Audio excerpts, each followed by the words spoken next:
Hello guys, welcome back to my channel. আজ আমি অনেক দিন পরই বাড়ি যাচ্ছি। আজ আমার বাড়ি যাওয়ার আনন্দটা একটু আলাদা, কারণ আজ বাড়িতে দিদি এসছে, সোনু এসছে, আর সবাই বাড়িতে আমার জন্য ওয়েট করছে। আর দেখতে দেখতে আমার বান্ধবী এখানে আমাকে নিতে চলে এসছে। ঠান্ডায় ওর অবস্থা তো খুবই খারাপ হয়ে গেছে। ফেসবুক আর লোকজন, হ্যাঁ ঠান্ডা লাগে, যারা ফেসবুক করে তাদের ঠান্ডা লাগে। দেখি ম্যাডাম মুখটা দেখ।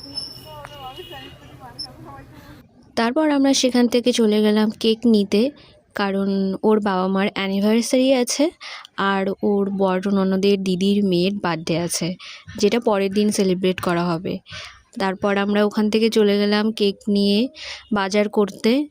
বাজার করার আগেই আমরা মনে করলাম একটু আমাদের খাওয়া দাওয়া করা উচিত, তাই আমরা চলে গেলাম ফুচকা দোকানের দিকে, কারণ প্রথমত আগে খেতে হবে, তারপর অন্য কাজ।